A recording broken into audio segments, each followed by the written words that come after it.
Man, today we are talking about road trip. You are a psycho.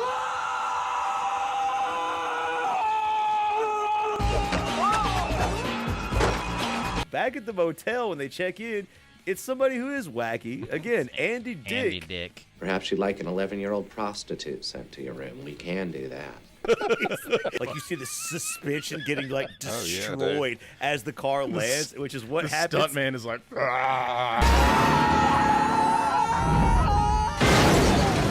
I didn't go to college because it's a goddamn scam, but I went to a lot of parties. Yeah, look what we found in this guy's duffel bag. What? What is that? No, I've never seen that before in my life. What have we said always on Beacon? Let's rewind. The crazy chicks the best. And if that doesn't work, I go for a heavyset friend. In my experience, the fat girls try harder. 4, 3, 2, 1. Cue music. We're touching. It's a lot of fun. We're having a good time.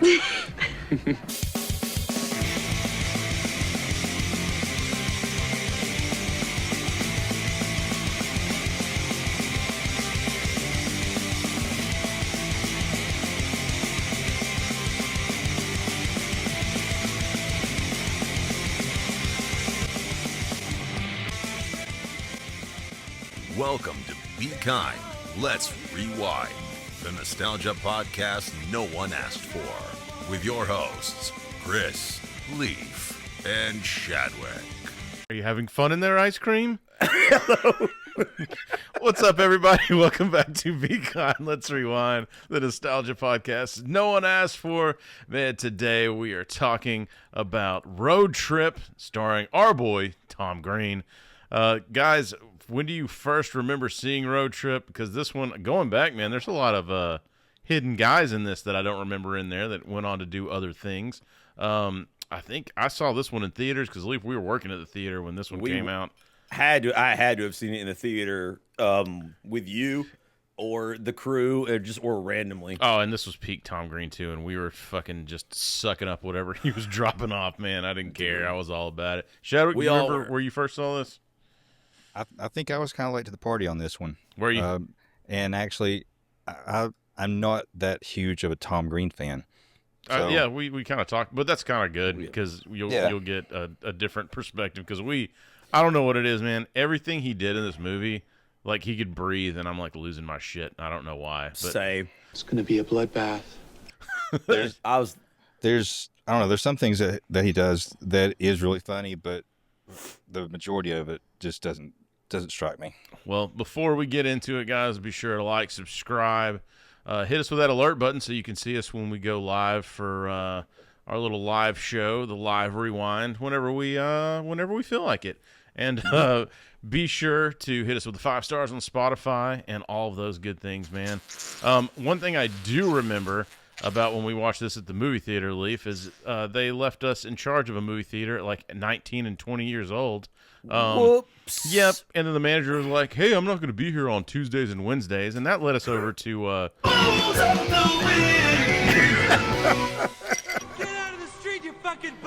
And we did get out of the street because we threw parties all the time. Thanks, Carmike Cinemas, the now defunct Carmike Cinemas. Yes. We owe you so much of our young adulthoods. Yeah, thanks for providing us a building for shenanigans. So today I have Sweetwater Gone Trippin' West Coast Style IPA, 7.5% alcohol, which, as we always say, a good luck everybody else. I'm trying to catch up to Leaf. I'm not quite to his 13% malt liquor he's been doing on previous episodes. That stuff like had the consistency of peanut butter, dude. That's the stuff you leave the house to go get and never go home. Yeah, that's true, man. Shadwick, what do you got, man? Man, we hosted a little party a while back, and I keep finding stuff that I guess people left over here. So this is Deep Eddie. I've seen it in airplane bottle form. Nice. Usually. So what is that? Oh, American made in Austin, Texas. Well, it's hell yeah. real lemon vodka. Oh, well, it'll get you there. Here, let's see. we'll see how it gets you there. Hopefully it doesn't get you Demolition Man there. Leaf, what do you got, man?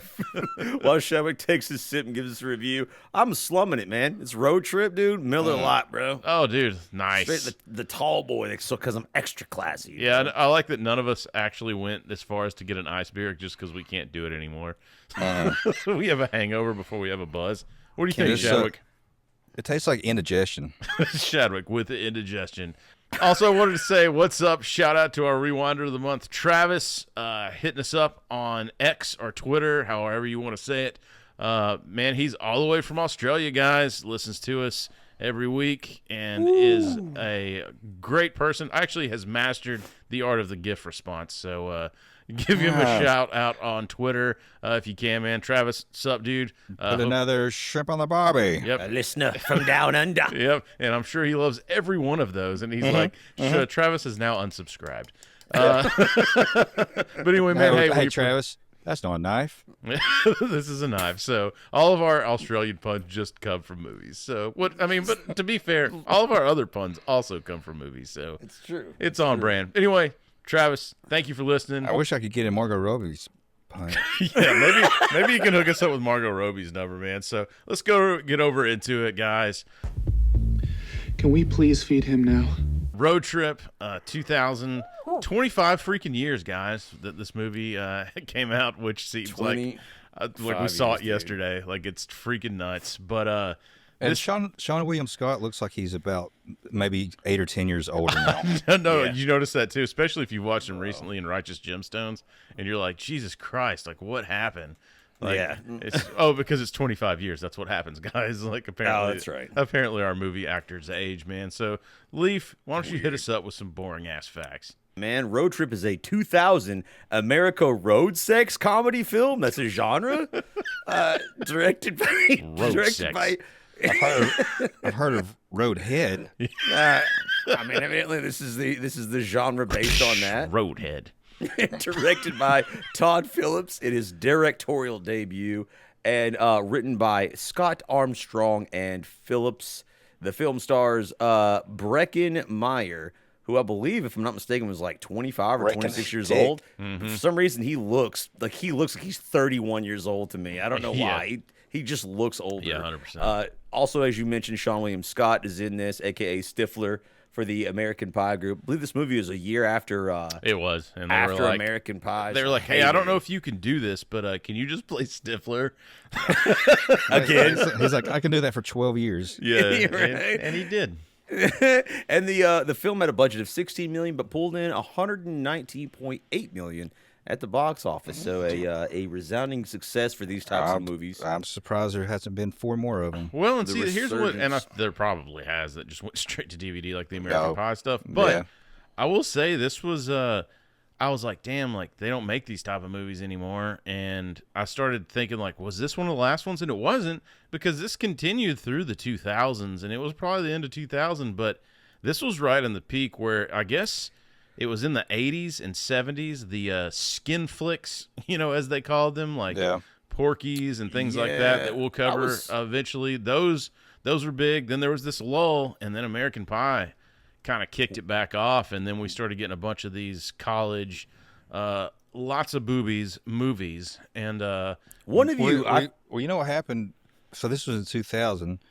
So like in the next couple of years, they kind of switch from gratuitous female nudity to the like laugh out loud, just dong in your face. Yeah, and now HBO or Max, whatever they decided to be called, they just can't go through an episode without putting a penis in my face. Yeah, I feel. Thanks for that. I feel like, and it was funny the first 14 times. Yeah, exactly. Now it's not so funny. I feel like I'm a freshman in high school in the locker room again. Every time I turn around, there's just dong in my face. So shout out Kanye West. So what I was sorry. Whoa. Yeah. So what I was going to say is one of you mentioned it, that like you were waiting for the resurgence of this type. I think it was Chris. He was waiting for the resurgence of this type of comedy because it does go in cycles, right? Right. And I think we're just about due again for I think so. Can it happen? Yeah. Will it happen? I think it can. Because again, it was like 10 to 15 years when the 70s, 80s. Because I hear like people on podcasts that are probably about 10 years older than us talked about going and renting, Revenge of the Nerds and, Porky's and stuff like that had gratuitous boobies and things like that. So we got it in the 90s, 2000s, and then, probably after 2008, 2009, I feel like it just fell off the earth. So we're due for a resurgence. What year was Tropic Thunder?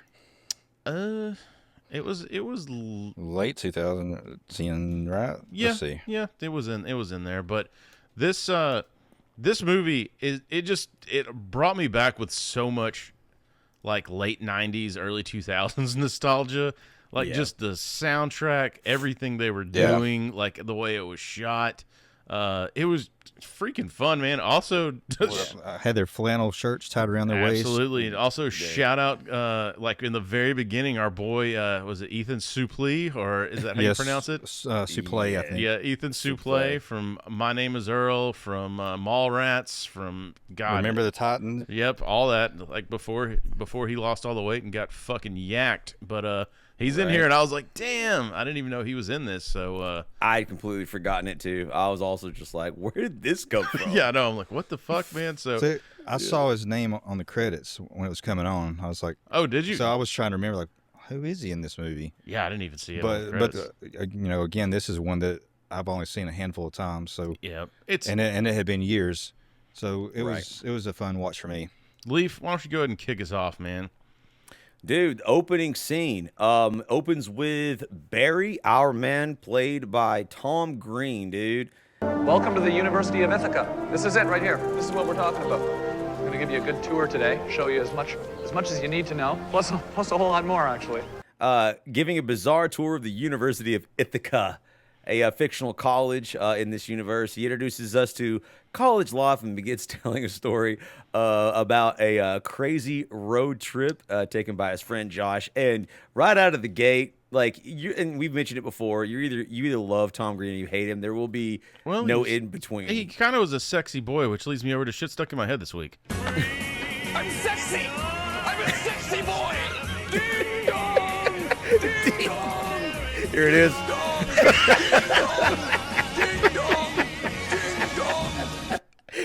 As you can see, was that the finale of Game of Thrones? I didn't see it.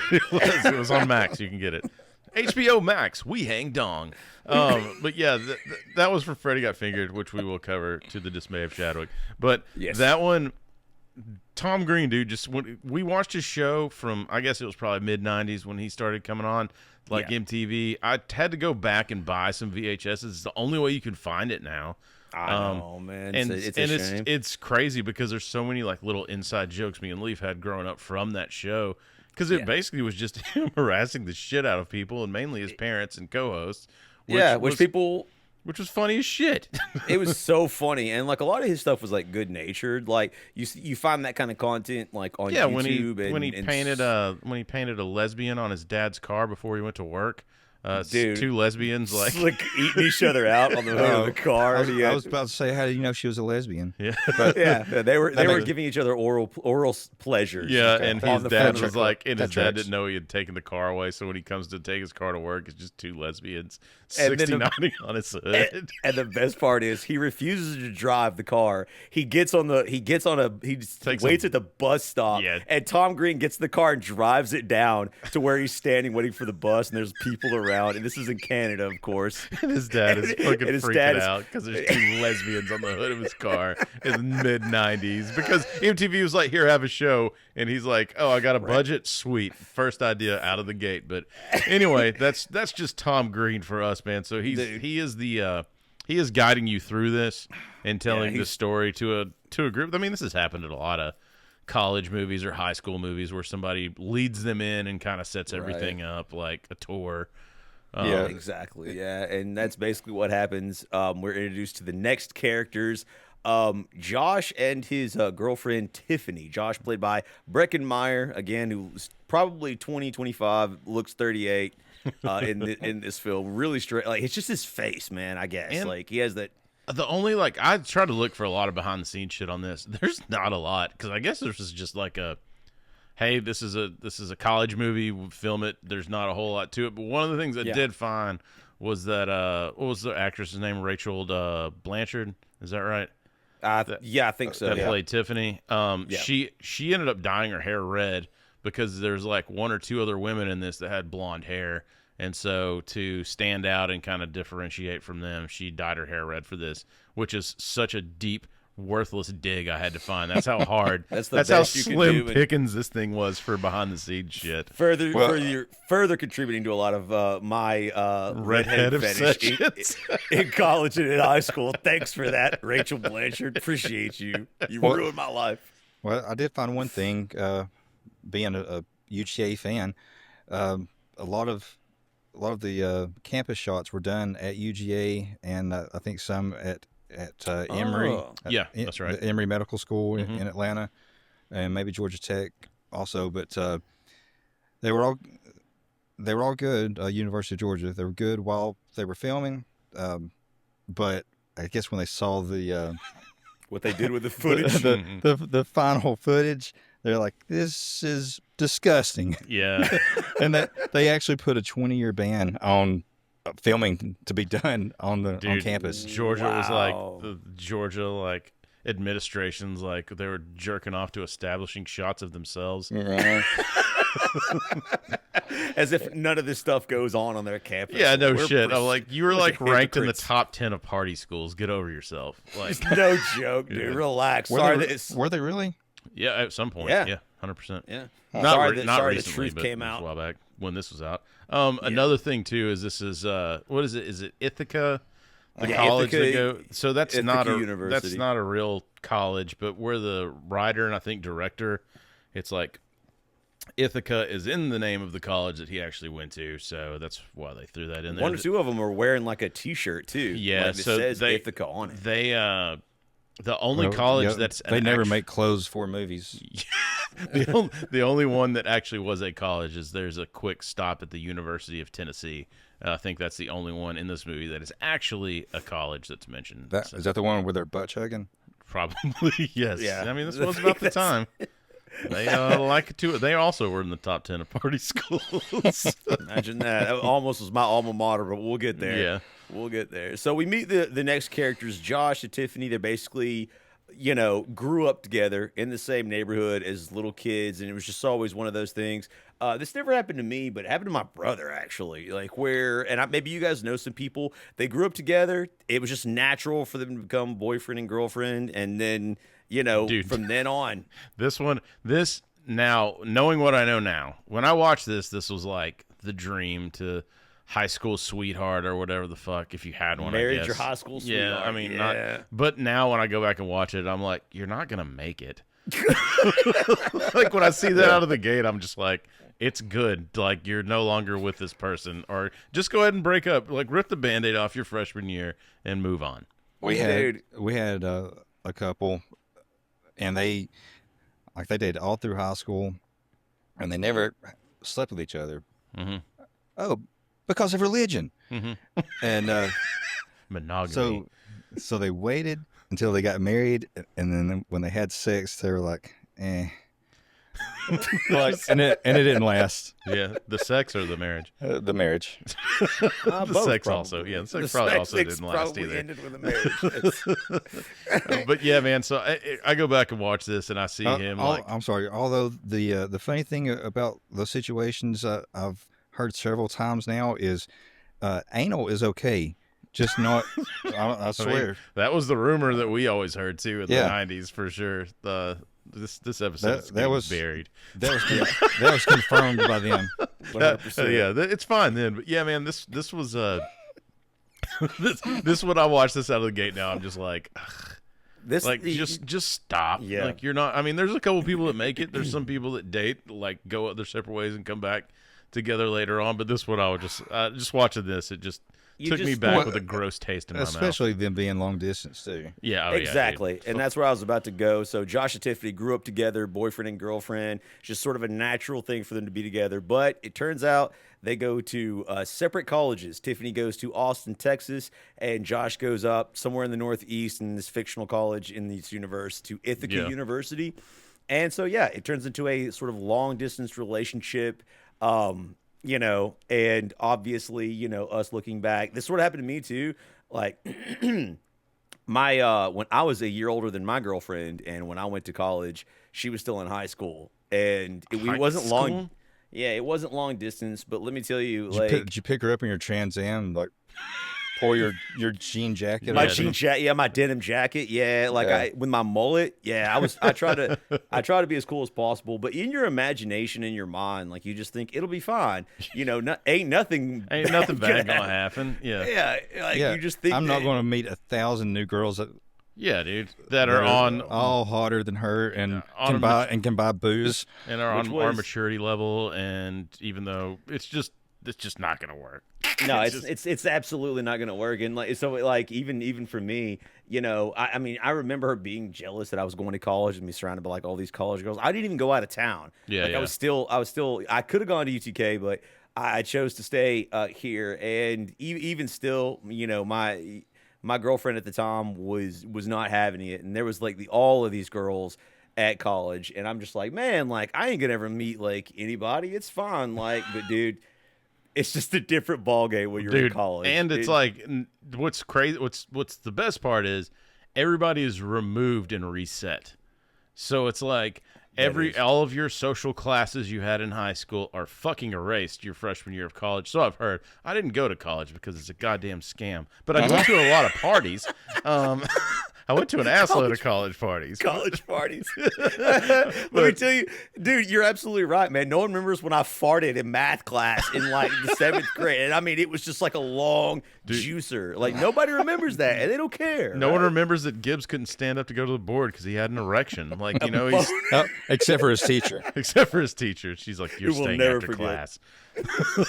But yeah, man, it just resets you, right? So when I started watching this, it took me back to like all of those feelings and everything. So it's like you're this in high school, you go off to college and you reset your identity. That's why a lot of people come out of their shell, because they're finally like, shit. It was for me. Yeah, no one knows who I am, so I can go do whatever I'm gonna do. You can forge a brand new personality. It's the Did you go off for college, Shadwick? Temporarily. Nice. See, all of us here on Becon Let's Rewind, no degrees, and we're doing just fine. We all right. We're gonna be all right. We're gonna, Sergio gonna be all right. I mean, it took us to 40, but it took us. Yeah, right. We were late bloomers, just like in college. 40, it just reset us and put us in a new social class. No, man, I was going to go to Savannah College of Art and Design. Savannah, where the murders are. What you really want is more of a Savannah accent, which is more like molasses just sort of spilling out of your mouth. Yeah. Oh, now do the Swedish chef. I'm not familiar. What province is he from? He lives on Sesame Street, dumbass. And I had a scholarship for my portfolio, and I had, the whatever that Georgia grant was. Yeah. But they're a private university, so they would only honor like $3,000 of that. So altogether, it was still going to cost me like an additional $23,000 a year. Jesus Christ! And I was like, no. What do you mean? You were like, serious? Could you give me a nice drink? What do you mean college is a scam, dude? That's perfectly fine. Perfectly fine. You're just in debt for the rest of your fucking life, and But there's other jobs out there. Look, no matter what job you get, you're going to be unhappy. Kids, I'm just being honest with you. Honestly, God, later on in life, I was working for a married couple that both went to that school, and they were both still $80,000 in debt. It's going to be a bloodbath. This is when Josh is having his dream, right? Josh and Tiffany did not have the forethought that we currently have at our Turns in our out they were age. fucking 18. They tried to stay together, the two fools, and yes, so as they're split up and going to different colleges, Josh has a dream. Man, and what a sexy dream it is too. You want to help me study again tonight? Oh, forget tonight. Come over now. Let's blow this class off. Not for him, but for the viewer. But for the viewer, it is his girlfriend just absolutely slutting out like on college. And it's great too, the dialogue in this, because this is like what you would think at 18 years old is happening on the other end. That's just like, dude, she's fixated on the guy being better than you. Like the the sex with you was so much better than it was with Josh. Like, was he bigger than me? Like, That's exactly what he thinks. So he wakes up from this horrible dream to his much to his own chagrin, thinking, "Man, I need to." He makes these videos, like these VHS tapes, right? I think this is what irritates me about this character. I haven't talked to you in a few days, and I'm starting to think you don't like me anymore. I did not like this character. Like, it was just over the top. He's smitten by this girl. He's kind of a piece of shit, and it's not really easy not to root for him. He's putting the pussy on a pedestal. Right, that's it.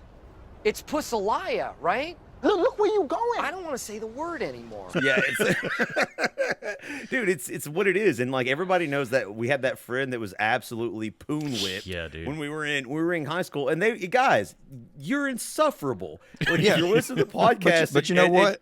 Each one of us were that guy at one time too. Yes, so. And we sucked. Yeah. That was like the worst times of our lives. I should know. We can smell our own. Mm-hmm. And he's right. Leaf's right though. We were that. I mean, it's like God, ex-girlfriends that broke up with Leaf or broke up with me, and I'm just like, hey, she never kicked me back. And it's like, I'm like, yeah, but if I'd stayed with her, I'd be up to my ass in student debt. College is a scam.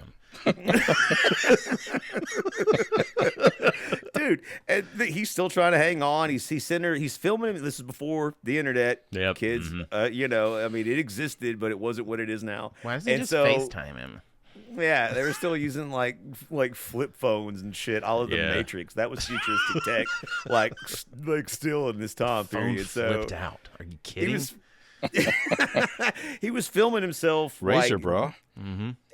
Giving updates on his college life and his campus life, and he wakes up from this dream where his girlfriend's cheating on him, and he immediately calls her. She doesn't answer. We find out she's been ghosting him for the last week and a half. And her roommate is just all that is bitch on the other end of this line.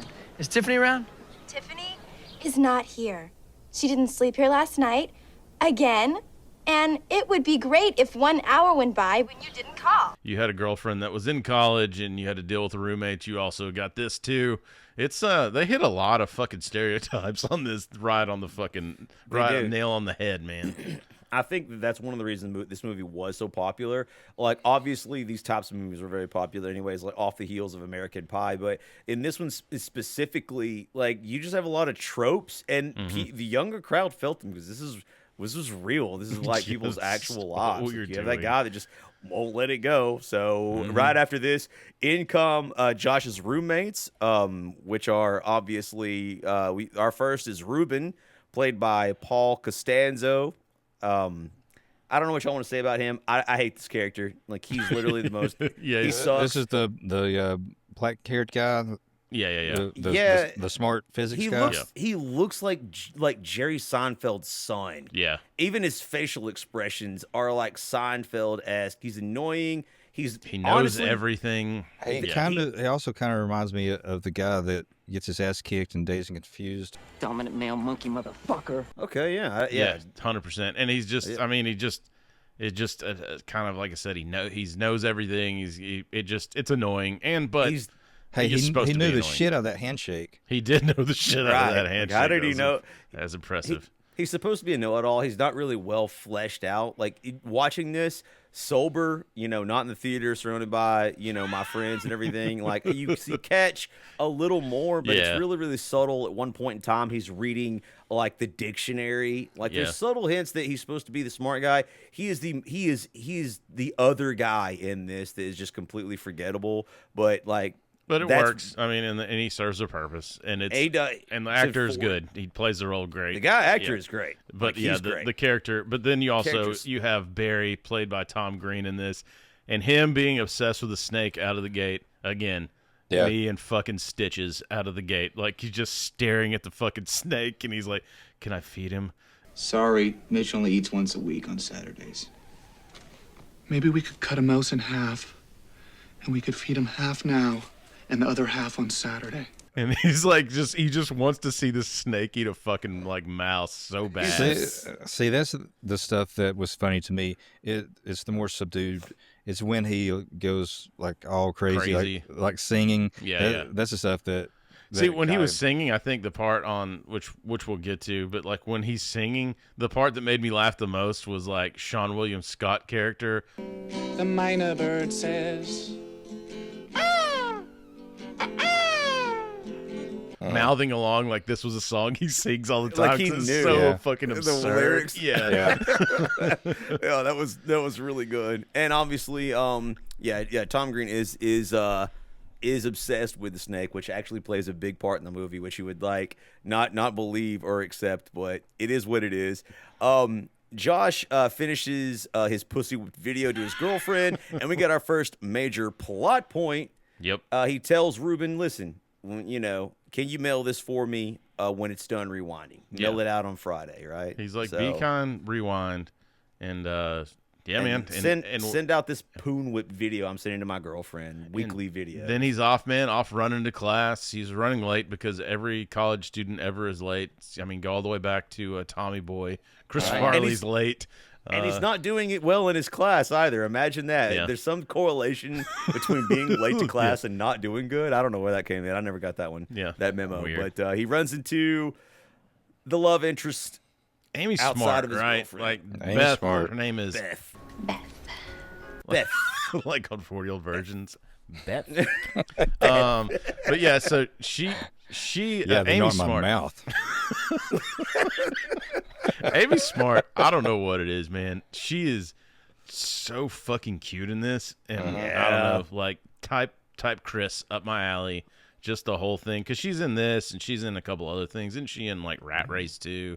And just Friends. With yeah, Ryan Just Reynolds. Friends. Yep, she's in that one too. But I mean, she's in it. Is it Crank with Statham? Oh yeah, man. But so like, oh my God, she is. Dude, That's such a good film. But anyway, she's a great actress anyway, and plays. She's really also in Starship Troopers. There it is. But so like she's good, and I'm like, man, why don't we just end the movie here and just nail her? Skip your class. Look, you're gonna be in debt up to your ass anyway. College is such a scam. And was it philosophy that he was failing? Yeah, it was philosophy. Who gives a fuck about that? Well, I mean, if you don't have your philosophy degree when you go off to be an engineer, it doesn't make any fucking sense. It's fucking stupid. It's so ridiculous. We need you to be a well-rounded person, Chris. Yeah. We don't need you to be better at your job. No, we just need but you more to be well-rounded. Yeah, well-rounded, because someone told you have to do this. But Beth stops him in the middle of his run to class to interact with him, and you could tell she's totally obsessed with him. Like she's doing all the cute girl antics, like Chris She's mentioned. like, she wants to pee in the G. She wants to. Fuck, man. She basically came up to him and said, in or around her mouth. She said, "Mommy's making a puby salad. She needs Saison dressing." People don't forget. She's absolutely, and she's asking. The conversation's short. She's basically like, "Hey, you going to the frat party? You're not?" He's like, "Yeah, I guess I'll be there." He's late. He's just oblivious because he's poon whipped by his like girlfriend who's in another college, and so that's the interaction. He gets to class. We find out basically the second plot point. He's not doing well. He turns out. Yeah, he needs a B+ to pass the class, and we meet Jacob, played by Anthony Rapp. Who is just this teacher's assistant? Yeah, who actually was in Dazed and Confused. Shit, that's right. That's where I knew him from. He was the other nerd in the car. Yeah, he was the nerd that dated the freshman. Like at the very end. Yeah, with the glasses. Yeah, man. Like fuck, man. Wow. But yeah, like that's a good call, Shadwick. Yeah, very nice. I didn't. But he didn't plays recognize him. this is all the way back to what fucking Breakfast Club and Pretty in Pink and all those. The dude that's obsessed and and she doesn't want anything to do with him. And yeah, he's in love with Beth, who wants nothing to do with him. But unfortunately, he realizes Beth has a crush on Josh, and decides that he's going to make Josh his enemy because that's not normal. There's no nerd with power. But that happened in Slackers too, right? One thing I noticed was the professor. He looks just like a black Paul Kinsey from Mad Men. Oh wow, yeah. He even sounds like him. Like, yeah, dude. You have to throw those two up. Yeah, I will. Other. I'll throw them up. That's a good call. Dude, Jason Schwartzman. Yeah, Jason Schwartzman was in that, and he was in so many fucking movies. He plays a villain just like this Scott character Pilgrim and Slackers. Yeah. Anyway, but yeah, this is just your typical. I mean, we're not breaking ground with this plot or anything. No. But again, I think because we saw this, at least like me and Leaf in 2000, when you're in your prime, it's kind of like when I saw American Pie. You're in your prime of like, it's happening while you're watching it. This hits so many chords with me. But anyway, it's off to a frat party now, guys. It is, yeah. Like we're. It does turn out that Jacob is the teacher's assistant. Teacher's ass. Yeah, which is it actually plays into a scene here in a minute at the party. But yeah, this guy that doesn't like Josh is the assistant teacher for the philosophy class that he's in. So you just know he's going to make things miserable for Josh. But Josh, at that, after the class, he's sort of kind of like, maybe I should go and study. But his boy El, played by Seann William Scott, convinces him to go to the party. I wish I was your dick, EL, because this is torture. If something doesn't happen soon, I'm just gonna pack up my balls and leave. Just forget his ex-girlfriend, and he gives him like the best advice you could possibly get. Like he's basically us right now. He's like, man, forget her. Just do what I do. Bang, bang, bang on the drum. That's not a motto. That's just you saying a bunch of things. Hit it and quit it. Dude, he's like, you're young. There's no reason to obsess like over your girlfriend. Beth has a crush on you. You're going to get such insane rebound pussy, sympathy pussy. Yeah. And this is a good month for that. This is a good month for that, yeah. So when they go to this party, I wanted to ask you guys this because as I did attend not so much college, attended quite a few college parties. Leaf, you too. Shattuck, I assume you did as well. I never saw a lot of college parties like the ones in Hollywood that they have where it's just ass to ass, wall to wall. But I was talking to another friend who went down to college in Florida, and he said, yeah, man, actually in Florida, which also was at the top 10 of the party schools or whatever, he said it was like that on campus there. Like it was just, you could wander and go to different parties like all the way down on the dorms and shit like that, that's just how it was. So that's at least good. I know at least one person that experienced this, but sometimes they seemed like, of course, the high school parties are fucking, out there. That's not how it really works, or at least any high school party I've been to. But this one is kind of weird because they're having an auction, right, for the girls to raise money for spina bifida or some shit. I don't fucking know. They don't say where the money's going to, but like, I went to a party. It was a UGA party. It was at like an apartment complex, and it spanned like 3 buildings. Jesus Christ! And maybe I just wasn't very popular. Maybe that's what it is. But I'm not. I've never really been comfortable in places like that. No, I feel a little on edge when they're that big. I try to get away from that. I went in, did a quick lap, and then excused myself and went outside and almost ran over Quincy Carter. Oh wow, jeez. Yep. So former NFL guy. So yeah. I think actually like a quick story of like my wife would always tell some of her high school, like she went to a boarding school.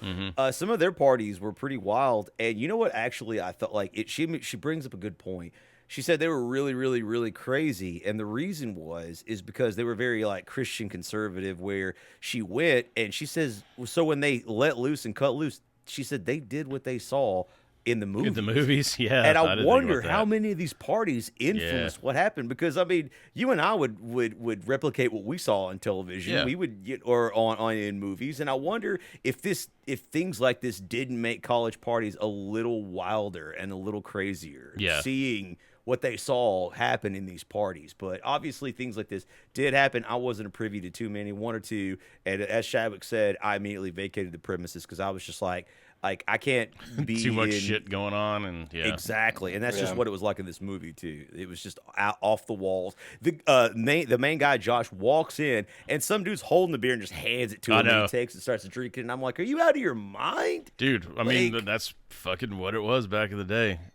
I mean, yeah, it's crazy. So they are having before that Cosby guy fucking ruined it for everybody. Now you can't have an open drink anywhere. And so we get to the party is happening. At the various characters in the film are doing various things. They are having a female auction where you basically bid and raise money you pay for a date with a girl. Yeah, this used to be a big thing for a while. Then it shifted from women to dudes, and I don't really see it much anymore. Like old cougars trying. Yeah, and it would be like raising money for charity. Get to work on their plumbing. They got something a little backed up in there. Maybe you can knock something loose, Tiger. What is it about great sex that makes you have to crap? Shout out Magda, sponsor our podcast. But Beth is up for auction, and she begs Josh, please buy me, purchase the date, because that crazy, creepy dude, Jacob, is at the party. The teacher's assistant is about to do some bad things. Because if he bids on you, I guess he owns you for the night. I don't know why she's so freaked out by it. She acts like she desperately wants it to be. I don't think there's a binding contract here, Beth. I know, dude. So the female slave auction happens, and Beth is purchased purchased by Josh for a massive $26, which originally I was like $26, but I was like, oh yeah, these are college kids, they're broke. So that's not even going to get you a date, man. I mean, you can maybe get in the movie theater at $7 a pop, and maybe get some popcorn with a hole in it. And that's about it. That is a Blockbuster video and a double Big Bubba combo at Central Park, dude. That's what your date is. Yeah, that shows you are high class. We're get fast food and a BJ, because that's all you're getting for that amount, dude. That is it, dude. And so he does win. Don't give her the fire sauce. No. Oh Jesus, that was a good one. That was good. And so he does purchase her with a little help of from EL. Jacob actually outbids him in the auction, but he is thrown from the party because everybody realizes he is a it's for all students only, and also EL is the fucking ultimate bro. So this auction is for students only. Goodbye. He is. Yeah, he's trying to help his boy. So of course. Did you notice we watch him so much in role models. Mm-hmm. Looking back at him when he's young like that, he was so much skinnier. His face almost looks like a cartoon, dude. And that smirk is still there. You're right. It is. But it's like his eyebrows protruded more. Well, he's so animated. You know what he looked like? He looked like Wade the Duck from Garfield. Damn, from Garfield and Friends. Uh-huh. Did he have his little floaty on that had his face on it too? That also had eyebrows. Yeah. Yes. Thanks for doing that. I owe you one. You owe me more than one. Do I? Technically. Beth immediately takes the party upstairs with her new date, Josh. We know she's obsessed. We already know what's going to happen. Meanwhile, Tom Green is wrangling a threesome, and we see the first unsheathed titties, rocking tits. And I mean, out of the gate, and I'm just like, got a beautiful body, man. It's the most awkward threesome you've ever seen. They're just rubbing each other's nipples in a triangle, dude. Sitting on this bed shirtless. That's how it happens. What do you do? What do you do in a threesome? Yeah. You're right. I've never had a threesome, dude. I've only dreamt about. You know what I do in a threesome? Wake up, because it's not real. You could tell the girls it's awkward, and Tom Green makes it funny because as they're rubbing each other's nipples, he's like, We're touching. It's a lot of fun. We're having a good time. Girls genuinely laugh because they're shirtless because it's so fucking absurd or whatever. It's so stupid. Yeah, I wished I could have been there when they were writing this, because it's okay, we're gonna have a threesome, but how do we make it we can't legitimately? So, make it funny? We think about that too. I think about it a lot. When we tell any jokes and shit on here, because a lot of our shit's off the cuff. But if it's not off the cuff, it's so easy just to do low hanging fruit. But you can actually make low-hanging fruit clever, or you can come at something from a different way, especially in editing too, to make it where it's really funny. If it's just not so straight, and that's what this is. It's like it's absurd. Everyone knows it's absurd, and then Tom Green hits that line, and Tom Green does, and it's the gratuitous nudity that you expected when you went to watch this film. Like everybody, like there's two girls, shirtless, and that's the first time. I mean, there's a better time coming up, but like it's it's that moment, and there is. Tom Green does make it entertaining and hilarious. But we get to basically our next plot point in the film. Beth is just a freak. She's from the old country. Bro, the old country was fucked up. I'm gonna tell you right now. That girl out of the gate is like, hey, let's just fucking film us fucking. Yeah. You're like, She turns on the camera, dude, and I'm just like, yeah. You want to be a star, don't you? Take it off. Take it off. Bro, dude, I was like she's in his room, but somehow she has a button that closes the door. Yeah, exactly. Like, wait, what the fuck? This can't be happening, dude. Yeah, and she just wants him to. It's funny how quickly he forgets about his girlfriend when a hot girl's making out with him. And she's like Randy Savage and Spider-Man. You're going nowhere. Yeah, he's got you for 3 minutes. 3 minutes of playtime. Yeah, when that happened, I'm just like, what are we gonna do the other 2.5 minutes? Yeah, dude. That's more than enough. Yeah, cry. Swear it never happens. I swear that never happens. So Josh is basically giving in. His girlfriend's not responding to his messages, his videos. He thinks the worst, right? So he's kind of sort of letting himself go. The real slut here is Beth, because she actually realizes that he probably has another girlfriend, and you could argue she didn't understand, but she was like, who's Beth? And he was like, it's just somebody I've, when he's asking about Tiffany. Yeah, who's Tiffany? Yeah, Beth asks who's Tiffany, and he basically sort of lies to her. But I mean, come on, man. But she knows. I mean, she's got him, right? She has to. She's there. He's not. Care. So fuck it. There it is. It's exactly what it is. So you're in college. It doesn't fucking matter. That's what she told him. Fuck it. And they make sweet love on camera, and cut to the next day. Dude, and I'll tell you right now, I have no desire to ever see myself on the job, guys. So, so I don't get it. What? I get them filming or whatever. That's what Zoom's for, buddy. So everybody with half a brain watching this movie knows where this is fucking going. Yeah, yeah. And I didn't know on the rewatch. I guess I didn't remember that it showed her boobies. It did. It does. She disrobes. They were nice. Second pair of rocking tits in the. Yeah, let's just go ahead and get this. Amy showed me your boobies, and I like them too. Rocking tits. 95% male demo.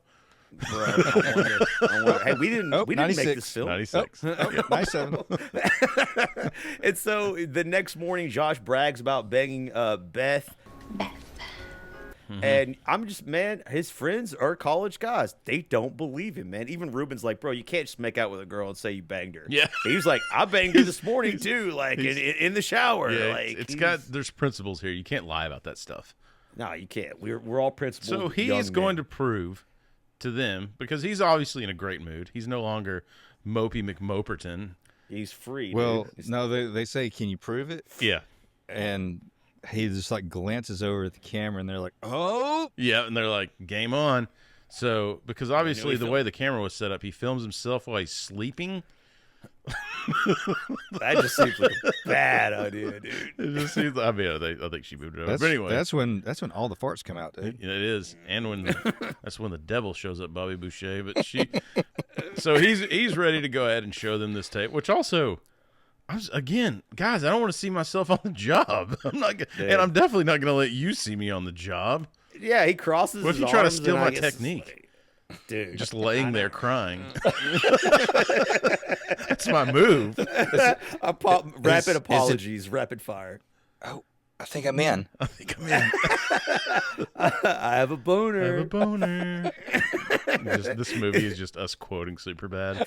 Yeah, it's turned into that somehow, dude. Somehow. So they put in the tape, and after a lot of jokes, it begins, and it's not the sex tape. In fact, it's just his little pussy whipped video of him playing guitar. And I think that's an underrated part in this film. It's like the shit that, like, as they're fast forwarding it, it's just lamer and lamer stuff. Yeah, like he's playing getting guitar more and more singing desperate. Like, isn't it Seann William Tiffany- Scott? It's like, Is this the kind of shit you've been sending Tiffany? yeah. Yes.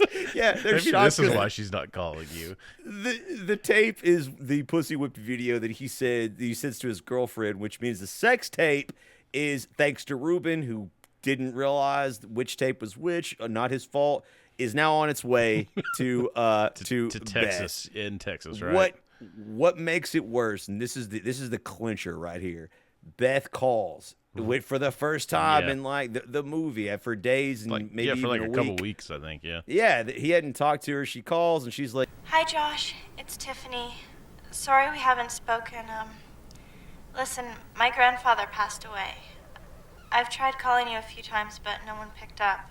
and it's like, oh my Then god, it pans dude. over to Robert Stack, and he's like, "It certainly does seem to be raining shit on Joe Cooper."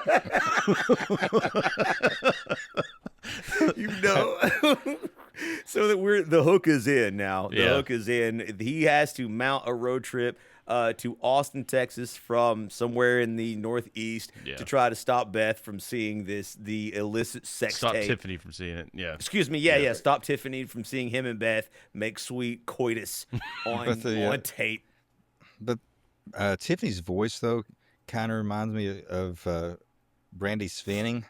Like, Oh, yeah. It's just that kind of, I don't know, almost monotone, sad, defeated. Not a lot to it. Like, Yeah. Especially when she actually throughout this whole movie. That's a good call. She had the fattest ass. She had the fattest ass. But so now they've got to round up a car, because they need a means of conveyance, and so they're gonna go out to Austin, Texas. Not Boston, Austin. That's a very key point later on. That is a key point. They recruit Kyle, played by DJ Qualls, baby. Which actually, our old manager at the movie theater grew up with his brother, like Guile, that we used to work with. Like, grew up in Alabama with his fucking brother. And Are you sure this is not like that kid that voiced the Silverhawks? No, it isn't, because it was just weird to hear him talk about it like nonchalant. He's like, little DJ, like talking about him or something. I was like, you don't know him. Was he bigger than me? I bet he is. Yeah. Little DJ has like a 9-year-old's face, but he's 6 foot tall, dude. He's tall he's tall as shit, and he actually I saw an interview with him on this.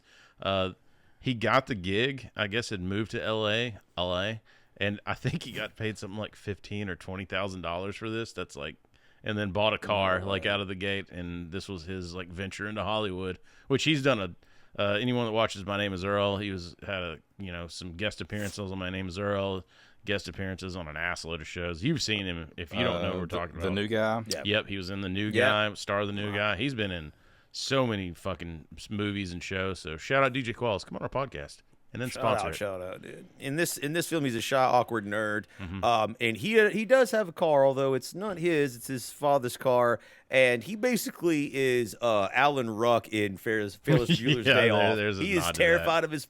Yeah, he's terrified of his father, who is very strong and overbearing. We'll meet him shortly in this film. Cameron go.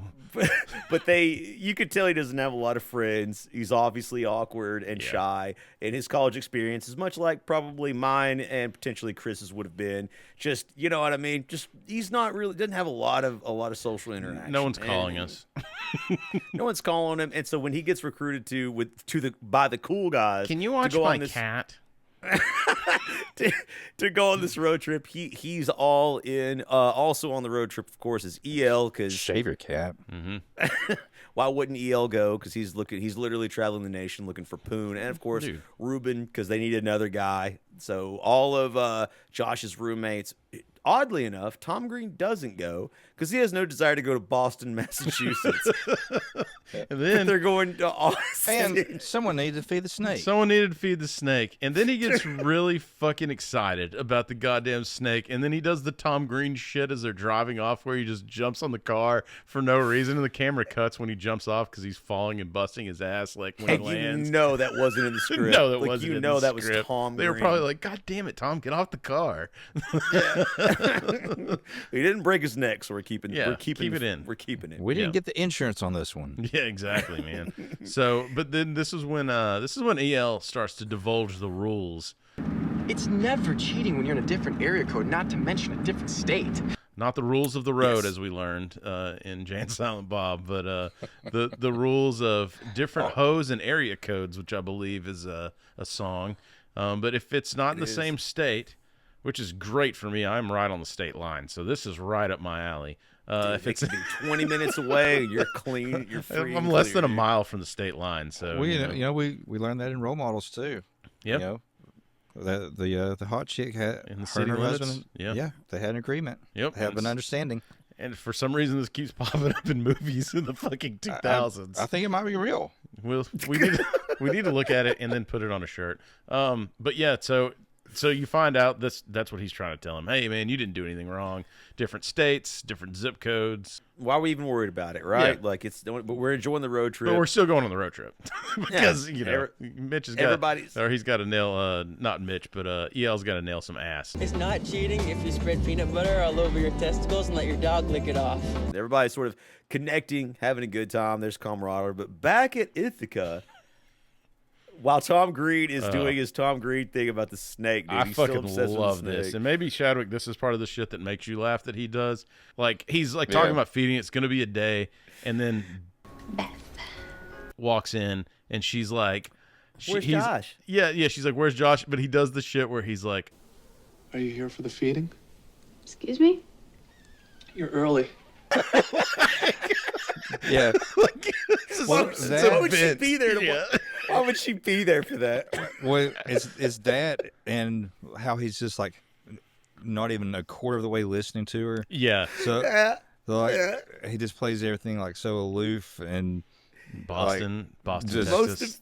Most of the scene, he's not looking at her. Misses everybody. And he's just staring, eyeing the snake longingly at the snake, and that Mitch is gonna fucking murder. It's gonna be a bloodbath. But Beth asks him where Josh is gone. And he tells him he gets it wrong. He tells her he's gone to Boston, Massachusetts. Yeah. You mean Boston, Massachusetts? Yeah, that's what I said. Because he's not paying attention, dude. He's insane, man. I love it. And so she does the normal thing and hops the first bus to Boston, Massachusetts, because that's what a one-night stand kind of girl does. Because what he says in the beginning is he's going to go see his girlfriend, and then she's like, "I thought he broke up with her," and then he's like, "Well, it's a girl that's his friend. You get it." And then back to the snake. Yeah. And as soon as she gets off the bus in Boston, she hears one of those beautiful accents and falls in love. She gets off the bus, and she's just, the whole time she's talking about this Gordon Wood fella. And Wood drastically underestimates.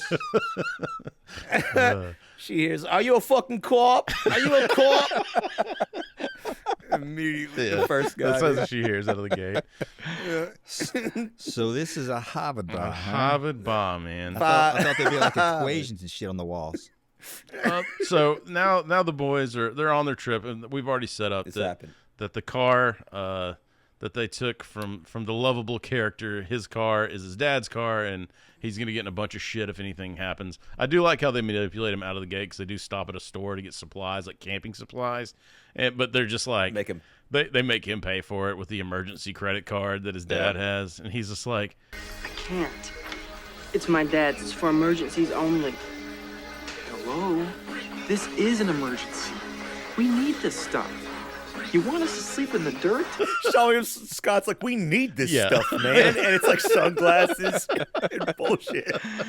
That's basically Lloyd Christmas coming out of the gas station. 100%, his paddle ball and giant hat. Only the essentials, man. So I didn't even see it coming. But they go on his back road, They have a nice little shortcut. Yeah, they have a nice little jump scene, Dukes of Hazzard style here.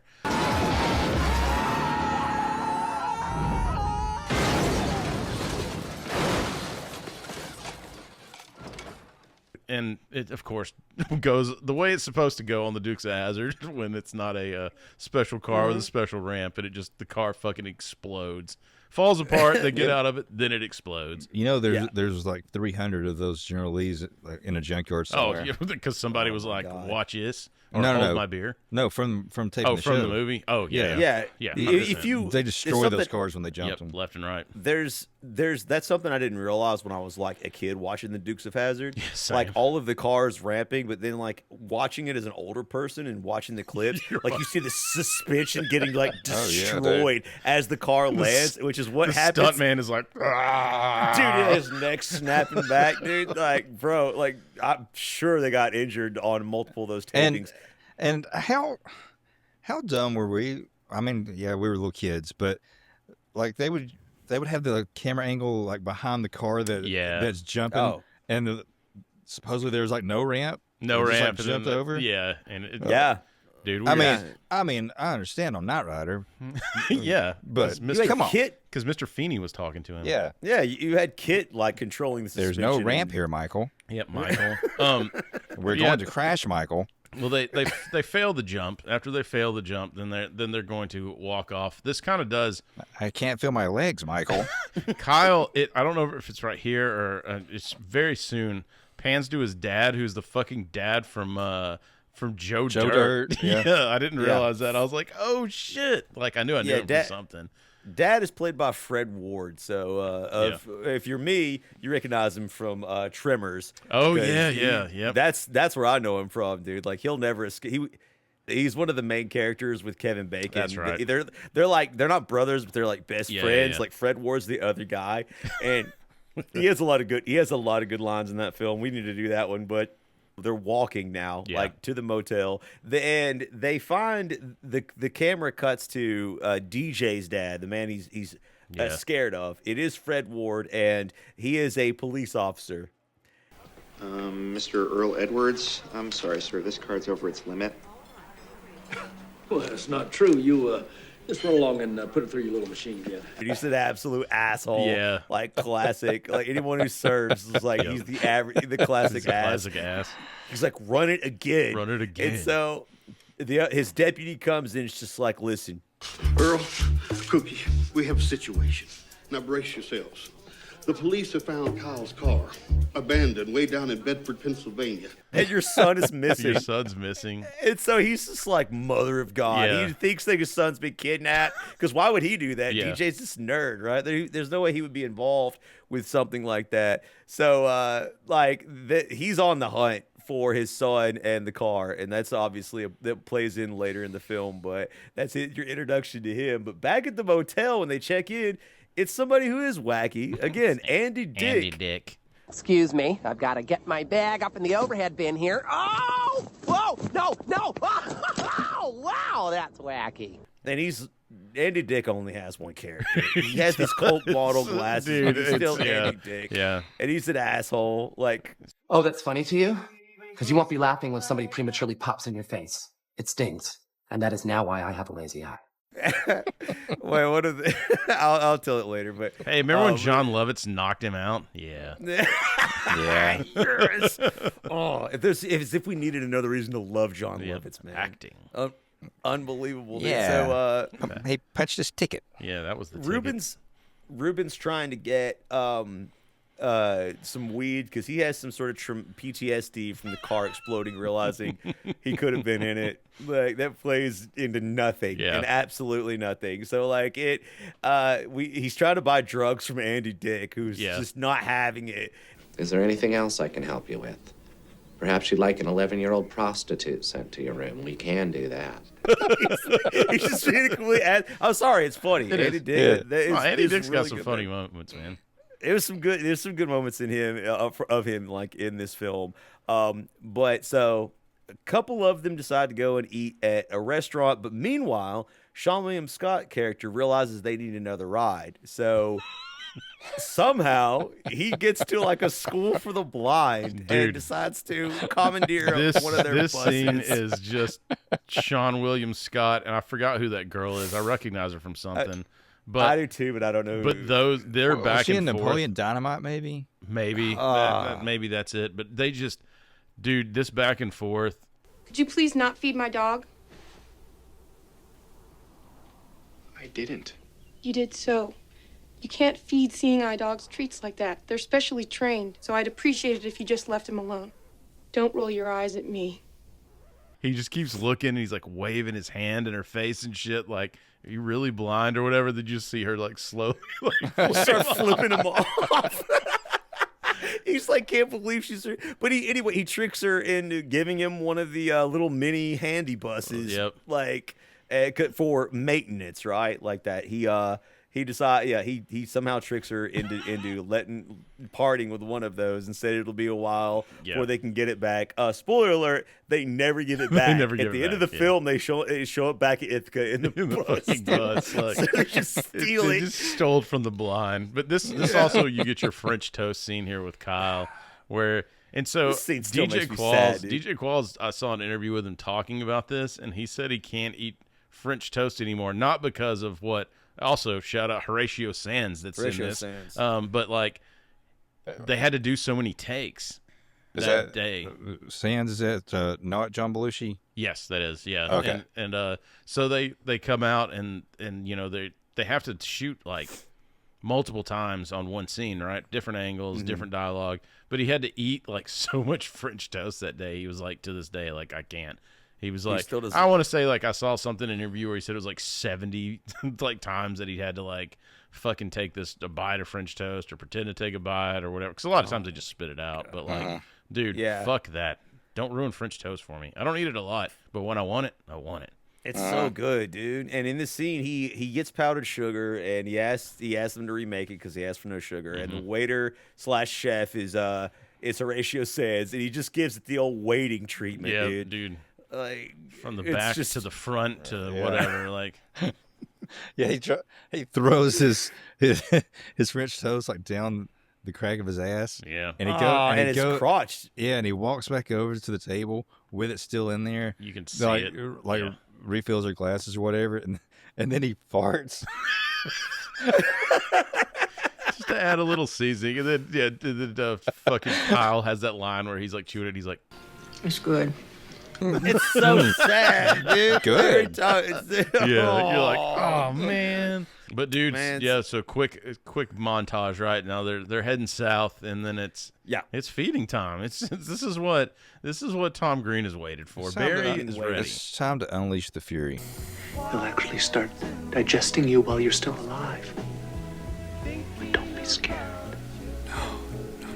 It is time to unleash the fury. I like that he like has the mouth at one point. He's like really got it in his mouth to show the snake that he's gonna eat. It's like tail and its feet are sticking out. It's a live real mouse. fucking mouse. Like Tom Green is insane. Like a white and Beth walks in again. Yeah, and pulls it out, and it's like its little legs are kicking. Yeah, it's a real fucking mouse, man. And those things like shit and piss every 30 seconds, dude. And they smell.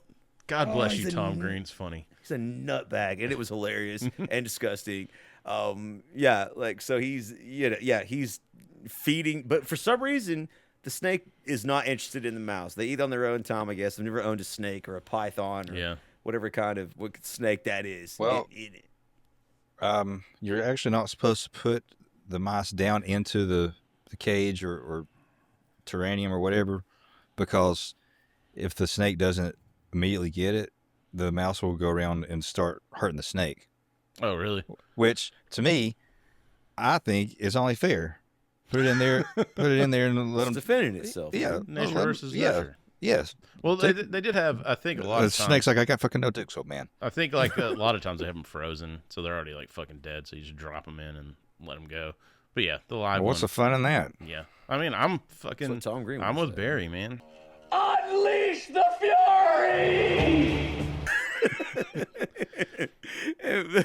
So as the boys are, we cut back to the road trip. They're in the handy bus now, having having a good time, dude. And just we find out.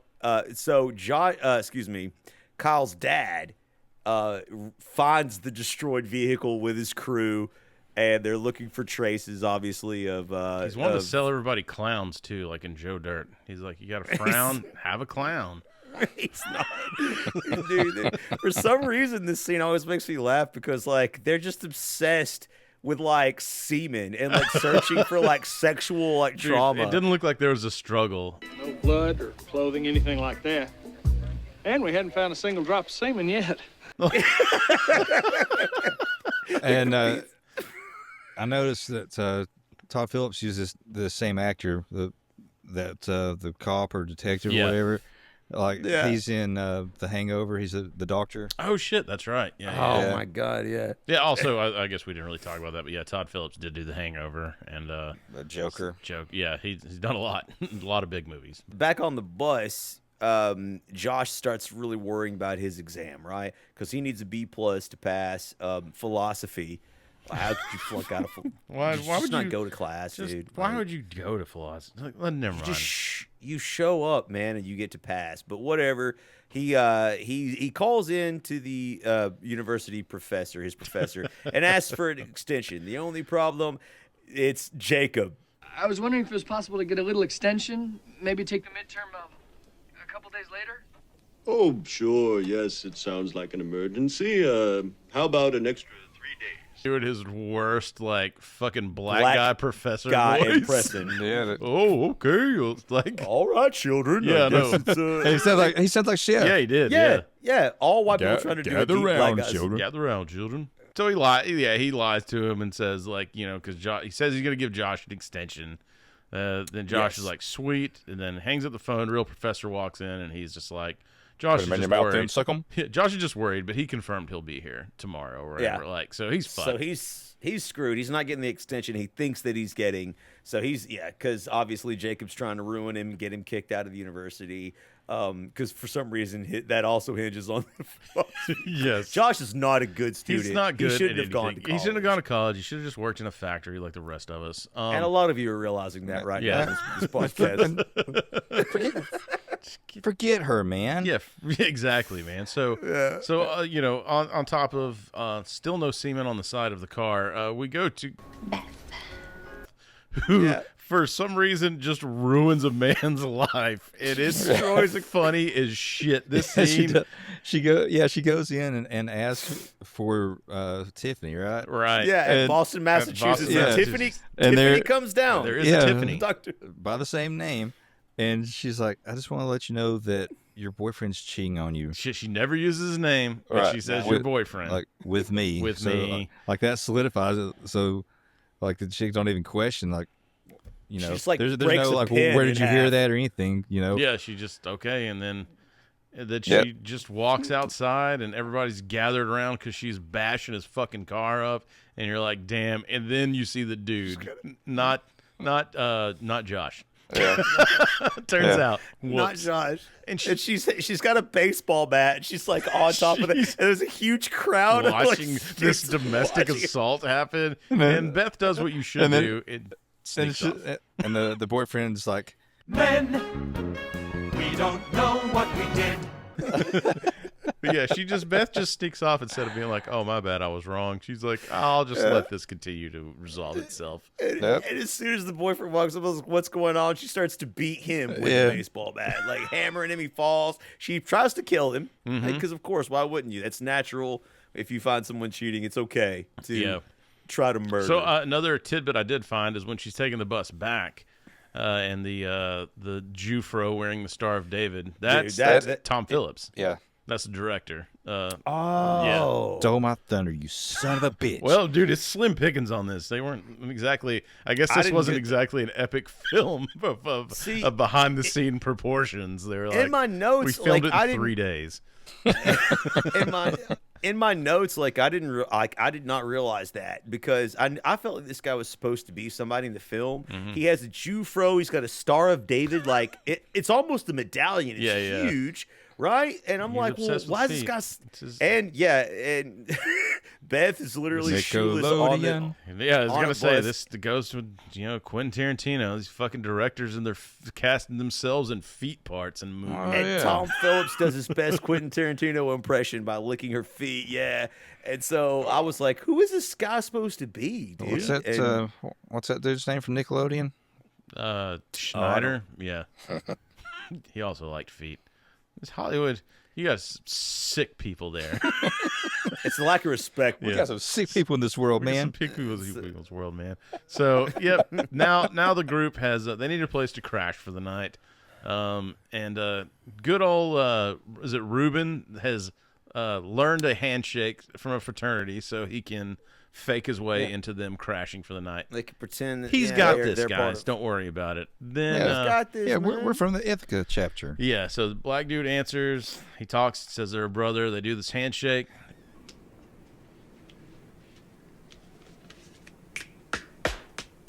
Zai, Kai, Zai, Kai, Zai, Zai, Zai, Kai. It fucking checks out, and then they walk in, and it's actually a black fraternity with 4 white dudes being like, ah, fuck. And then so they're like, actually, there's been a misunderstanding. We're like, no, you guys need to stay here. We got plenty to eat. And so it's just an awkward ass dinner. It's funny as shit.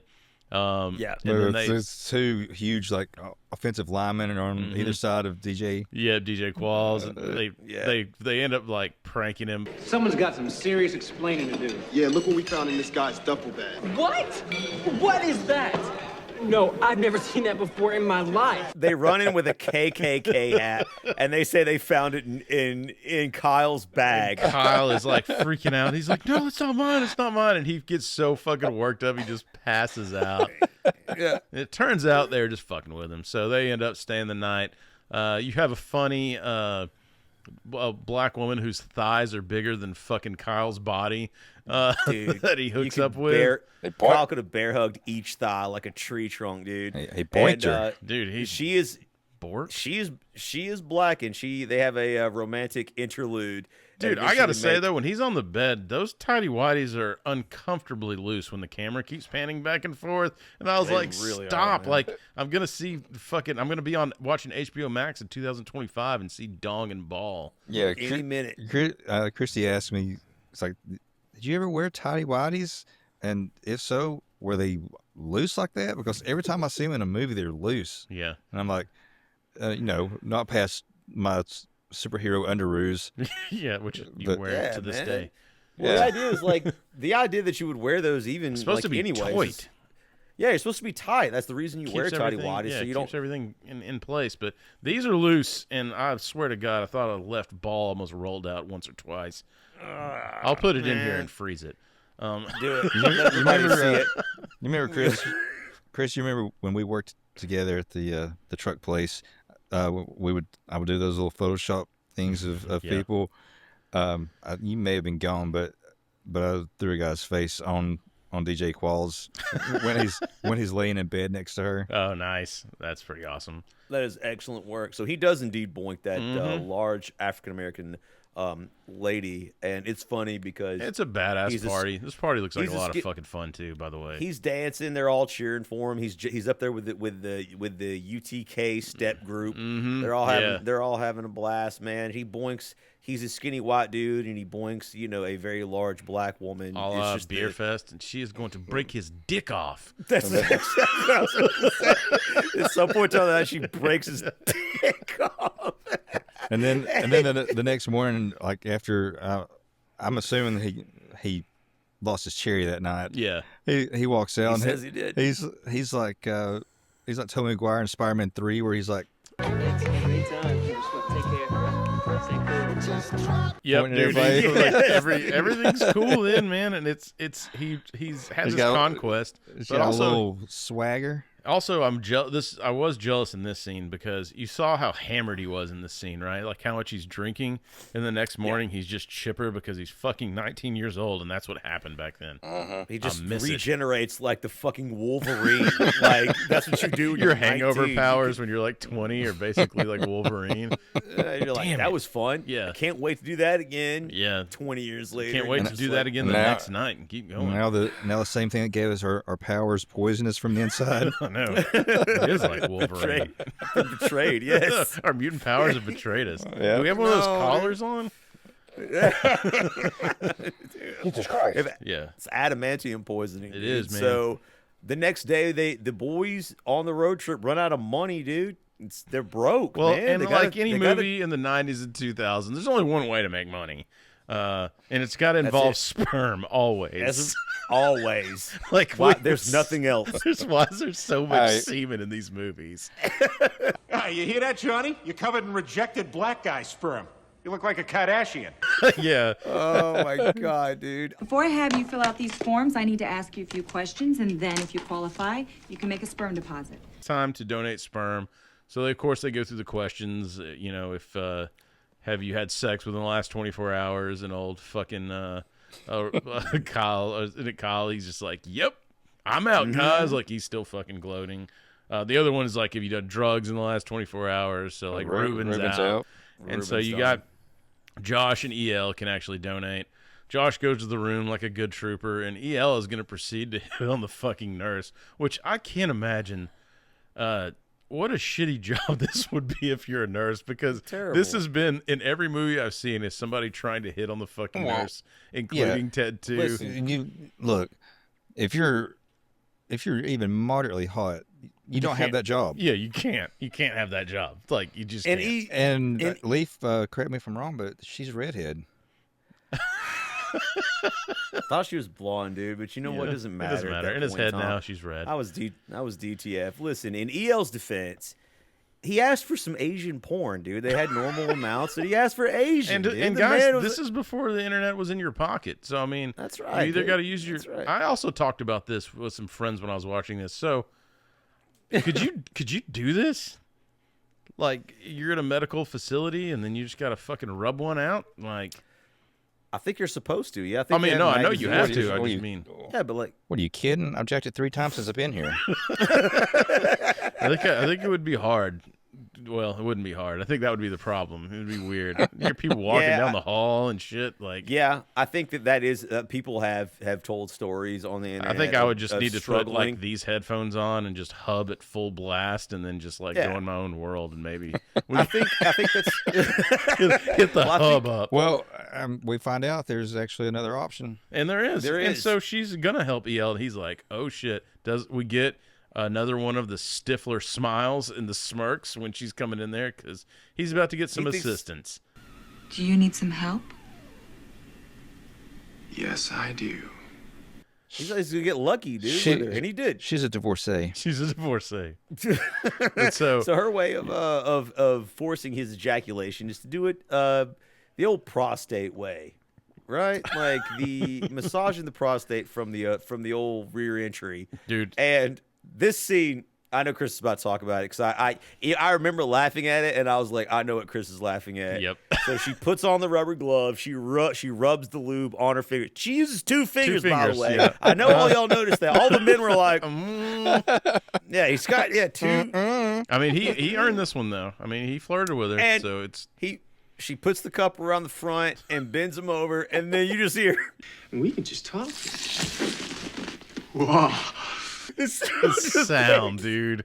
The fucking sound effect for this, and then like he's doing the funny faces and all that shit's funny. Like wet macaroni and cheese. Yes, it was, dude. You just hear it. He's just like, oh, he's freaking out, of course. And then he was so humiliated. He's about to blow his load, and then the grossest part is you can hear her take the fucking fingers out. There's some asshole in Hollywood put a fucking sound effect on that.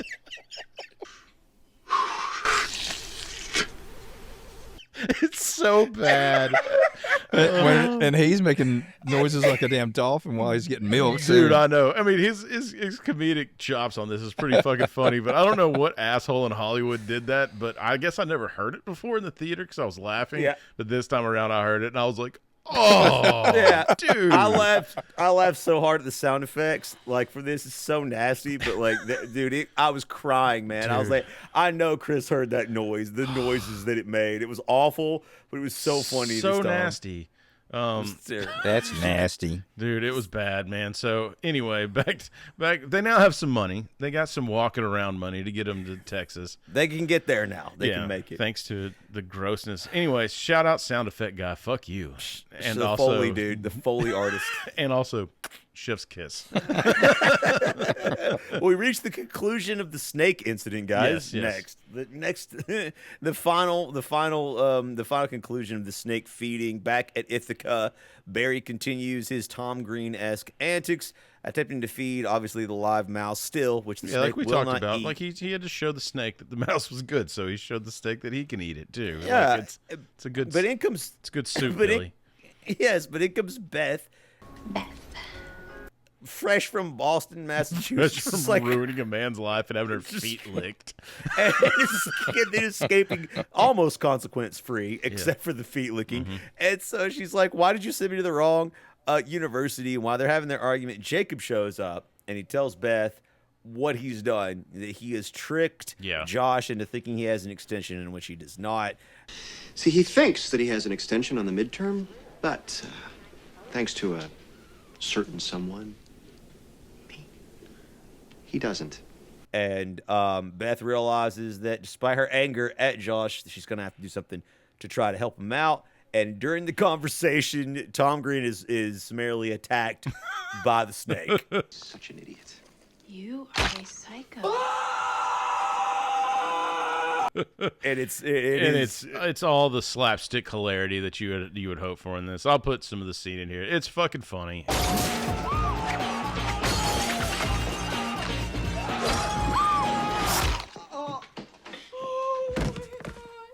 It was funny. So this next scene, I fucking forgot. I forgot the guy's name, but we know him from Conan O'Brien. They set up a place to stay with the grandparents, with Barry's grandparents, right? And the old man that like has the fucking erection that's just knocking shit off when he's like walking around. Oh, honey, careful. Your boner. What do you want me to do? Cut it off? I tell you what, fellas. We'll start the tour by me showing you where you're going to sleep. That dude. His name is Edmund Lindeck. And he was on Conan all the time, wasn't he? He was also in Big Daddy and You Don't Mess with the Zohan. There you go. Okay. Big Daddy's the one I would recognize him from. Yeah, maybe that was it. Right. And I swear I saw him like as a crazy old guy on Conan or some shit here and there, but maybe I was wrong. But anyway, definitely remember this guy from a bunch of shit. And he is funny as fuck, and he's in his fucking tighty-whities with a goddamn erection, knocking shit off the table. He took Viagra, man. It's like, it makes his heart race like a... Dude, yes. Like a racehorse. Dude, like, that's so they're staying at Barry's grandparents, Right. and he's banned, I guess, for murdering their cat or doing something Tom Green-esque. I can't remember what he says he's banned. But he sets the boys up there, and they're right outside Austin. This is the last night before they reach their destination. And yeah, like Chris said, there's just this old man who has a raging boner. It's massive. Again, I don't know what it is. Doesn't he smoke a joint too? Yeah. I don't know what it is though when someone has a boner in a fucking movie. It's funnier when you can't see it and like you just hear them knocking shit off a shelf or something. I don't know why. It makes me laugh every fucking time. Yeah, it reminds me of Anchorman. Like it was funny then too. Yeah. It's sort of that kind of scene, right? Yeah. Like, yeah. And so later on, he does at night. Ruben's still having this existential crisis. Like anybody gives a damn, dude. It goes nowhere. I hate that character. But anyway, he's smoking weed, and the old man's like, "You gonna pass that doobie, Dude, or not?" yeah, dude, I love And the dog starts talking. Hey, old man. I got the fucking munchies real bad. How about you?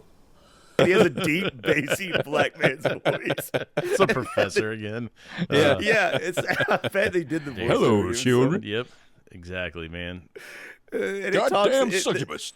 The next day when they leave, they're saying their goodbyes, and the dog talks again. Hey, Jack, have that bitch make me some blueberry pancakes. right now. Talking He's still high, you know. He's still high. He's still stoned, Dude, dude. he had some of that super weed or whatever. You know, sometimes it lingers on through the morning. Excuse me. www.episode2/spoilers / Like they finally make it to Austin, Texas, at the university. We get the culmination of all of the nonsense that's happened. Yeah, this is just fucking silly. Like, yeah, the scene is they're at the mail center for the university. They try to like basically bully the guy that works there. Turns out he's a wrestler. And he's a wrestler because he goes around the desk and then has the wrestler's stance because he's like that's what makes a wrestler. He's just like down. I've never seen Kurt Angle do that. What the hell? Did you guys notice that he wouldn't give them the mail unless they had the key? But the it wasn't in a box. Right, it's just right behind him. Yeah, it was fucking weird. Again, this scene is just only to serve the culmination of everybody fucking solving their issues at once. And Right.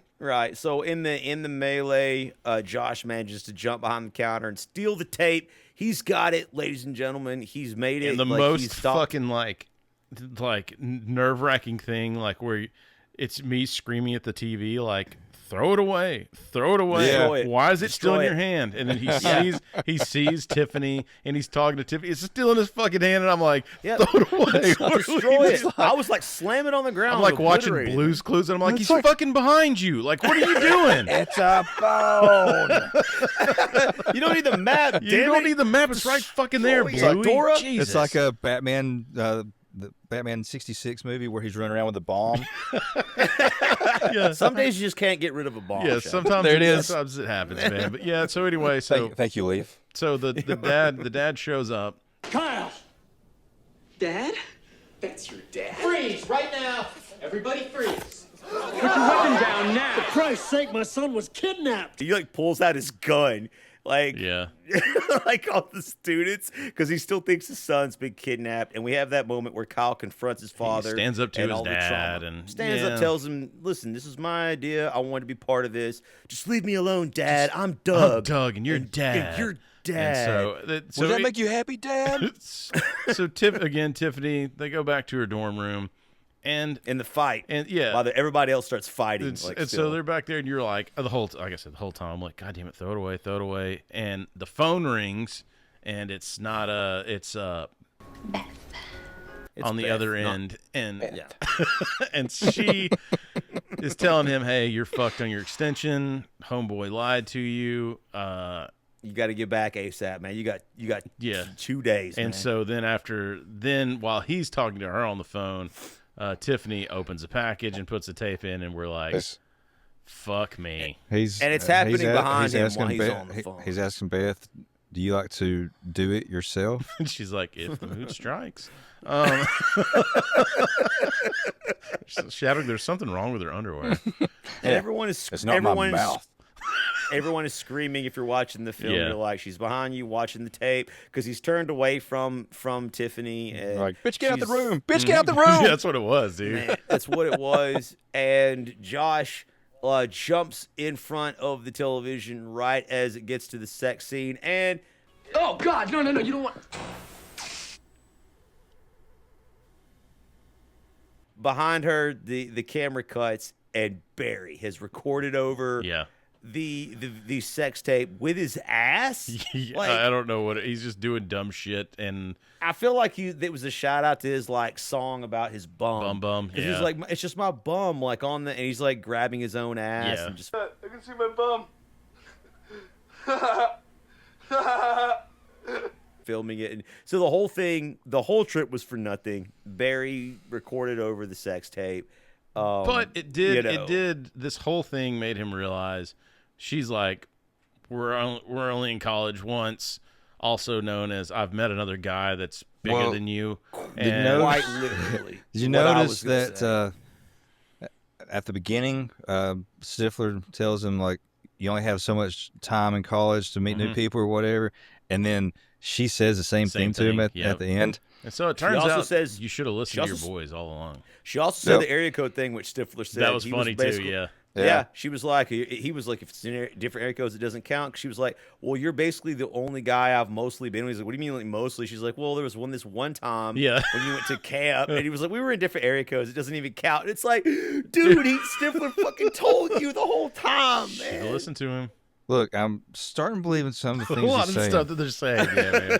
So anyway, long story short, they just fucking break up. That's it. They're going to remain quote unquote friends because that works. I can tell you what, if you want to remain quote unquote friends with an ex, you should probably drink with them alone in a room and see what happens. That's a great idea.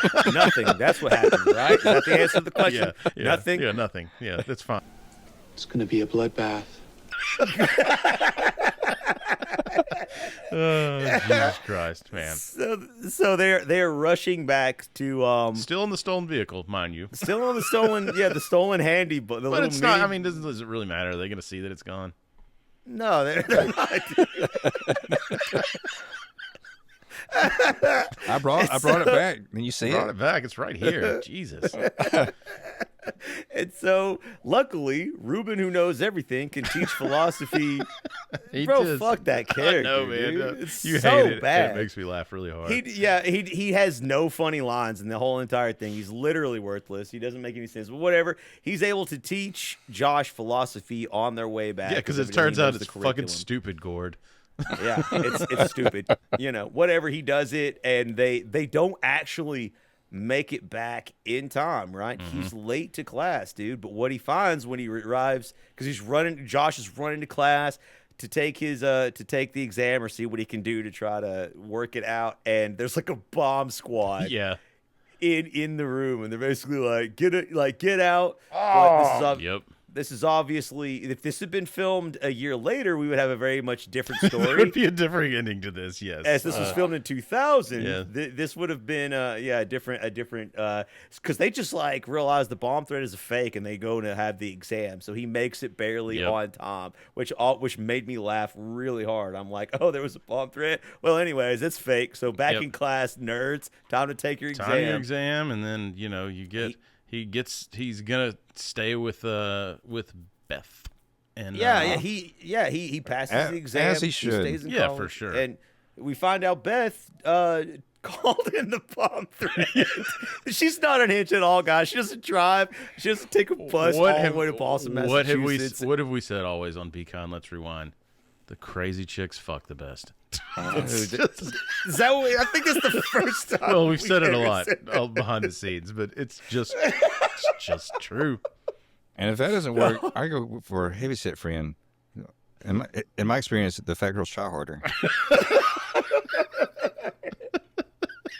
So what was this episode the one that ended our podcast? Why was this the one? What? No, it's true. That's just it's not even me like you speaking out of pocket. That's just rules. Yeah, before you guys turn on us, anything that we say that upsets you, check to see if that's a movie quote, because that's all we fucking been doing tonight. That's true. We can't be held responsible if somebody else did it. No, us. So Josh and Beth have their end of the movie kiss, and as the camera swirls around them and pans out, like it fades into Tom Green and some dude's mom on the campus tour. I love that he's like, out. Mom, like her kid is there, I guess, on the tour. Mom. And Tom Green is doing the Tom Green makeout session. Dude, so it's all tongue on the outside awkward of the mouth. And gross and just funny, man. But you do have an epilogue, Lee, if you want to catch us up on what happened to these characters after the movie. As usual in these movies, there's an epilogue where everybody knows what happened to the characters, and this is Tom Green's character Barry explaining to the tour group the end of the story, what happens. Josh and Beth obviously start dating, are going to continue dating as of the time of the film, continue to film their porn. And started a site called Pornhub.com. Yeah, or OnlyFans. Yeah, either way. It's out there. Ruben goes on to create a super potent, undetectable strain of marijuana and is named High Times Man of the Year. Because he smokes weed, Leaf. Because he likes weed and he's really smart. Like weed, man. EL starts a relationship with a pre-med student who gives him the 3 anal orgasms on the regular. Did I say 2? Better make it 3. 3, dude. Because he's... Again, Seann William Scott at his finest. Just the delivery on that line. Fucking great. Yeah, it's great. It's funny. Kyle and his father reconcile, and he brings his girlfriend Rhonda, the big black woman he slept with, to meet his parents. Assumingly, they've started a relationship and are now happily together. The way they had that shot set up, like looking into the door, like you see his dad there, and then the mom's like in the background. I thought when he introduced his big black girlfriend that the mom was like going to pass out in the background. Oh yeah, you're right. Like you could tell. In My Name Is Earl, he was also married to a black woman, and My Name Is Earl too. So this joke continues. I think it's just funny to see a gigantic black woman with a really skinny white guy. I think it's just because in My Name Is Earl, it was just it was a hot black girl, and he's just a skinny, trashy, but he's like really smart. Tall, skinny white dudes have giant hammers though, so that's true. Maybe that's why. Maybe that's why the underwear was so loose. Yeah, because it was being weighed down. Barry, it seems, obviously works and gives tour at the University of Ithaca. He was sort of a lifer there at the college. That was like his life, so he continued to work at the university. Oh, and Jacob starts a cult. But drinks the Kool-Aid first at the suicide pact, and so he's dead. So he's dead. The end. Yeah. The end. That one was funny to me just because it's, I don't know how far away, like, the Heaven's Gate shit was from this, but it kind of was probably a little fresh, guys, in 2000. I think it was, dude. That was like, but all right, whatever. Anyway, this one. Nobody liked Jacob. Yeah, it was fun. This one was a good one. This one was fun. I was gonna have a question at the end of this, which was like, what was your favorite college party you went to? But I don't know, because any of the ones that they all seemed the same to me. Like it was all fucking beer bongs, shots, Jello shots, and waking up the next day without a hangover because we had a mutant power and now it's gone. So that's long gone. Yeah, so dude. I think mine were all just going in for 10 or 15 minutes and feeling uncomfortable, feeling like I was a mark, like somebody was about to get you, and then you just leave and then go process everything at home. Yeah, I got it. It was a gigantic. My experience was it was a gigantic dick measuring contest. Oh yeah, for sure. And all the guys were trying to like outdo each other in more crazier ways. And the more they escalated, the more it was for each other and not the girls, because the girls checked out early on. Like the more ridiculous shit you did, the less interested they became. But I was trying to outdo another guy who was trying to outdo me, and then it became like this ridiculous. And what I learned is start a band. That's what I learned. It does all the work for you. Super easy. You don't even have to be good. Bingo. Yeah. Don't even have to be good. You can just be friends with guys that have a band. You also can do that. Either one is fine, guys. And so anyway, I think from all of us, this one's a thumbs up, even just for the fact that it brought back so many fucking memories from back in the day. If you're interested in American Pie, I give it a thumb and 3 fingers up. If you like American Pie and you like that style of sort of the new age Porky's kind of movies, obviously there's a lot of gratuitous nudity. There's ridiculously lowbrow jokes, but I mean, you just turn your brain off and you watch guys be stupid. I mean, it's kind of funny. It's funny. Speaking of American Pie, how much does it piss you guys off every time he says, "Enough with this blowjob shit"? Yeah, yeah. Now I'm just like, let's go back to that. I vote. I'm semi-pro. I'm like, I vote we keep them blowjobs. Oh no, blowjobs gross. We don't do those. We don't do those. So, guys, with that, let's go ahead and take it over to our Norm Macdonald clip of the week. This week in South Africa, Winnie Mandela was removed from the new government by her husband, President Nelson Mandela.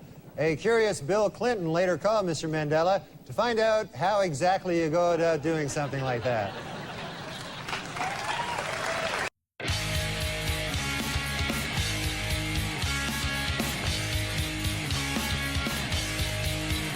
She said,